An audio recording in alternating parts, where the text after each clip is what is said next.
Hey guys, welcome back to another build. Today I have something really special for you, and I have been so excited to share this with you guys. It's something I've been working on for a little while in Glimmerbrook, and Glimmerbrook is the world that comes with Realm of Magic. If any of you know this world, it's pretty small. There are only 5 lots there. And honestly, I just wasn't feeling it. I wanted something a little bit more interesting and mysterious. And so I thought, hey, let me do a magic school. What a great way to really attract Sims and encourage really cool gameplay in this world. And so without further ado, I want to present to you the Emerald School of Sorcery. Alright, so hopping into the world, we have a full view of the Emerald School of Sorcery. This building was inspired by a lot of different things. Mainly dark academia was one of them for sure. Victorian architecture was another. And also most importantly and surprisingly, The Sims 3 Supernatural. If any of you have played The Sims 3 Supernatural, there are a lot of, especially like the rabbit hole lots, that have this same like brick aesthetic going on. So I was really inspired by all these pieces. And I was really having a lot of fun kind of blending this lot into the world. You can kind of see how the driveway blends into this front area with a fountain. And a lot of these trees are actually debugged. They were really hard to find, but they do fit the world. I feel like they do mirror kind of some of those like pine and evergreen trees in the background. Up here you can see a lot of the details on the roofing. These details were actually from 𝗧𝗪𝗧𝗏𝗧. 𝗧𝗪𝗧𝗏𝗧 has a lot of nice, really like medieval, and some sort of like cottage style build objects, so I really wanted to take advantage of those. Right now we're checking it out in different lighting, and this is probably one of my favorites. Watching or viewing the school at night, just the glow of the candles along the walkway, the lanterns. I managed to light up the clock in the clock tower, which was kind of fun. And coming back here, there's even like a little pond area where you can actually fish for ingredients, and there's some candles lighting up that area as well. So yeah, it's just a really fun build. I put a little bit of Glimmerbrook in there. I didn't want to make this lot too dark and gothic, because I didn't want it to stick out like a sore thumb in the world. So let's take a look and start and check out the inside. Okay, so going at the first floor, there's definitely a lot to conquer. Like I said, this is kind of the front entrance. I took some of the like fence pieces also from debug. We have this nice little like community board area, kind of like welcoming people to the school. Some kind of founder statue, maybe an older warlock that established the school maybe a century ago, if you will. There's this cool little courtyard that I put here to kind of maximize the space, and it's a really fun little detail. You can kind of see this bunny hopping around. I used objects from cottage living just to introduce some animals. Maybe they can help, our young witches gather ingredients, and just add for more gameplay. You can see some details on the wall here. There are a lot of areas where there are like vines and stuff crawling up the walls. And this is just a really cool shot of the little hallway that will lead to the dorms, which we will explore shortly. Circling back, I just want to take a look at the entrance again. And let's just go back and explore that pond a little further. So this pond, I really tried to make it blend into the world as much as I could. There's a fishing sign there that allows for fishing for different types of fish. I also added some fireflies and tadpoles just to add some more ambience when you actually do play. Back at the front, we're kind of approaching the entrance. I put some more ivy. These are actually more debug objects. They are not actual like regular wall decor in the game. And going in, we have this nice big entrance hall. We have some bookcases, some knights, and nice artwork, some really comfy armchairs. And here we have some benches, but above them, I really love these items from cottage living. They give a sense of, having this academy, having these nice banners. And over here is the little lounge I created for the students. There's a lot to do here. It kind of serves as a library and a study area. I thank goodness for cottage living. I really needed computers that looked old, so these were kind of like these pseudo typewriter computers, if you will. And to the right, we have a nice little fireplace. I used some flowers to kind of serve as garland on the mantle. I didn't want to use seasons just to keep this pack limited. And going over here is the main dining room. The main dining room is kind of fun. I really didn't know what to do with it at first, but I was like, hey, I love these like plants growing everywhere. Let me see if I can kind of line the walls with them, make it look kind of, you know, enchanted, if you will. And then just moving along here, Sim did not clean up. I see that. Now we're going to the kitchen area. It's kind of nestled away, nice in the back. And yeah, you know, a kitchen is a kitchen. It has 2 fridges. I think it has 2 stoves. Yes. So it gives your school a lot of room to eat and make food. All right, now going out here, we're going to go back outside because this is the hallway that leads to the dormitories. The bottom floor is, I believe, the boys' floor. Yes. And right here we have 2 little like public bathrooms for the Sims to use. You know, just neat and small and tidy. This is one of the first bedrooms. I actually made a whole family of Sims to live here and serve as like students and professors. So this bedroom is for a more athletic Sim. We have this bedroom, which I love. This Sim was like this kind of like punk emo, if you will, wannabe like writer. So that room has a really cool vibe.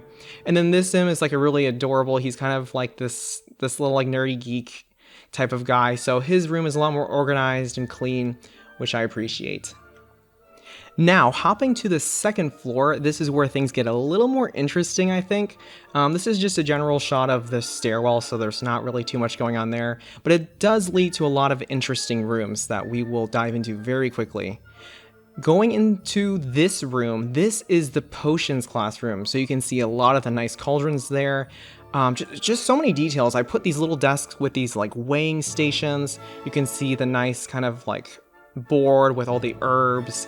There's shelves in the back with lots of ingredients. This room is kind of like overgrown in this kind of stone masonry type of space.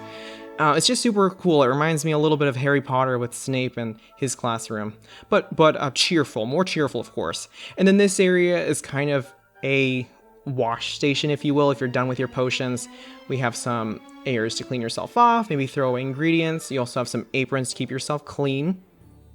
And coming out, we have a nice little sitting area if you're waiting for class. Maybe, you know, hang out, read a book, you know, play some cards on this really old table.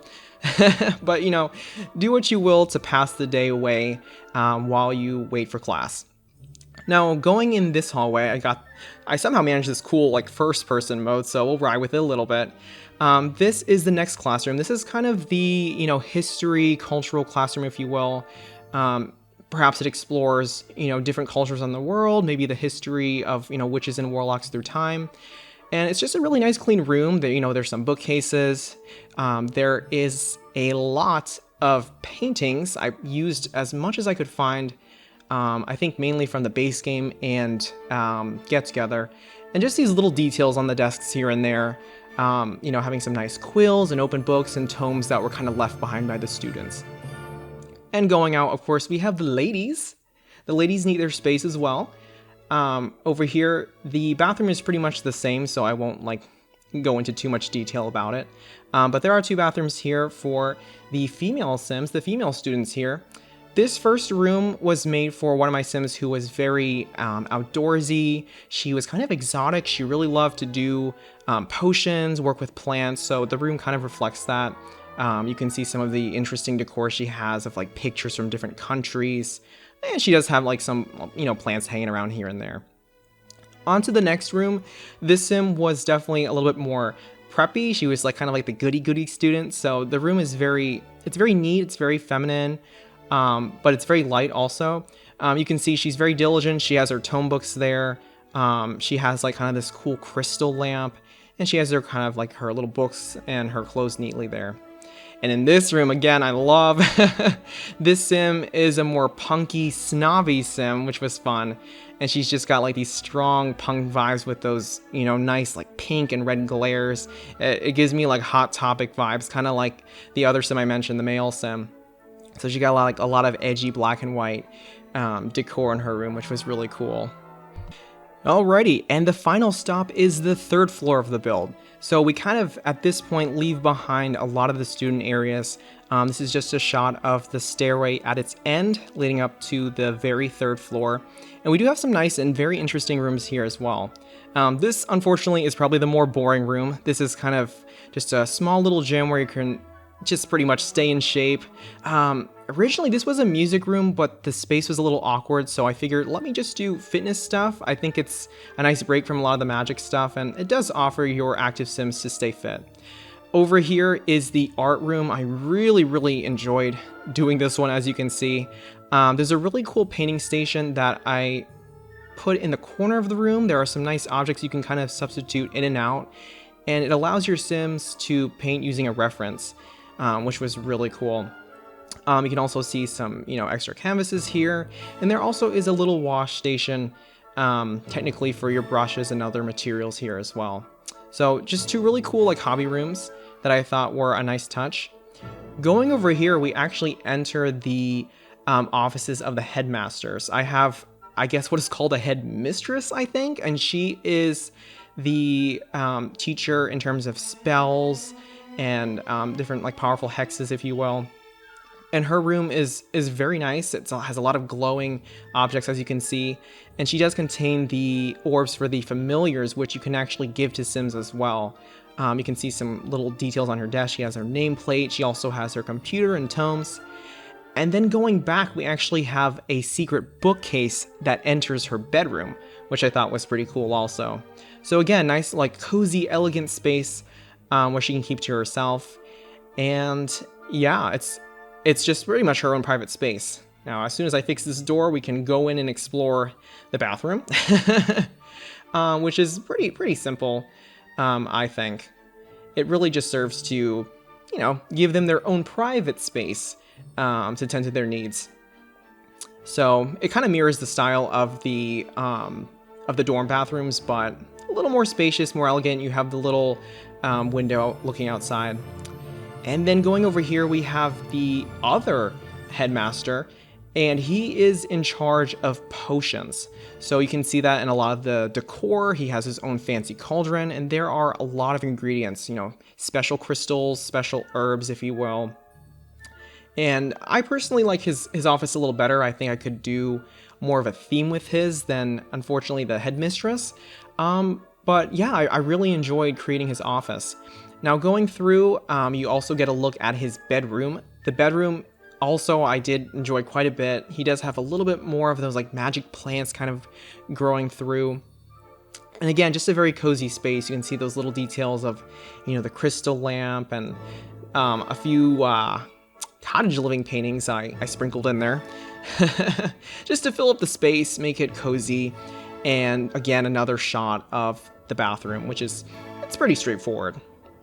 Now going outside, you might have noticed this fire escape type of stairwell, and this actually leads to the greenhouse, and the greenhouse is situated here on top of the dorms. The reason why I wanted to include a greenhouse was to provide your Magic Sims a way to grow their own ingredients, because I know that's a big part of potion making. So the sim I mentioned earlier, who is really into plants, she obviously has started her own little garden. There's also a woodworking station there and a bonsai tree. And outside we get to use the new telescope, which is great. And it's just a really cool space. Last but certainly not least, you're probably wondering why the heck I'm not talking about these portals. They're glaring, I see them, they're tucked away. What are they even there for? And I'm going to show you that right now. They actually lead to a really cool secret space that only the students and faculty know about. And that is actually an underground arena that we'll get to very shortly. And bam, here we are. We have two portals leading right here, only known by the students who know how to move the right books on the bookcase to get through. And we are here in the arena.